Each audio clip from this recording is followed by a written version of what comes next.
Surprise guilty plea at the beginning of Wesley Mathews' capital murder trial. Thank you for joining us at 4. I'm Gil Mavalos. And I'm Ken Molestina. The Richardson father pleaded guilty to a lesser charge of injury to a child moments before a jury started hearing evidence. CBS 11's J.D. Miles joins us live now from the Dallas County Courthouse, where the first witnesses have already testified. J.D.?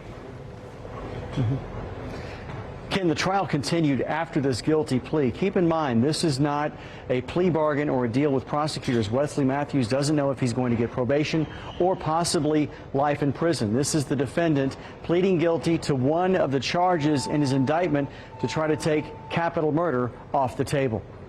And to the indictment, how does the defendant plead? Your Honor, I believe pleads guilty. It's unclear if prosecutors were aware of Wesley Mathews' plans to plead guilty to the felony charge of injury to a child, but the trial continued immediately afterward. Mathews' attorneys told jurors during opening statements that the defendant will admit to lies and mistakes he made during the time his daughter Sharon went missing until after she was found 2 weeks later. Prosecutors told the jury not to buy the father's story that the little girl accidentally choked to death while being forced to drink milk. They say the little girl with special needs had multiple previous unexplained bone fractures. They also began presenting physical therapists as witnesses who described the progress Sharon was making in speaking and eating. One therapist was asked about whether it's possible Sharon was prone to choking. Did she ever choke during any of those sessions? She didn't.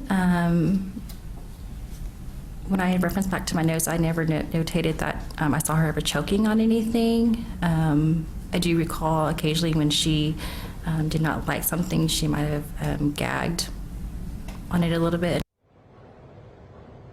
Prosecutors say they still plan to prove that Mathews killed his daughter and dumped her in a culvert, but they admit they won't be able to show the jury how Sharon Mathews died because her body was too decomposed by the time it was found. The judge told the jury this afternoon to be prepared to be sequestered for what will be a 3 to 4 day trial. Live in Dallas, J.D. Miles, CBS 11 News.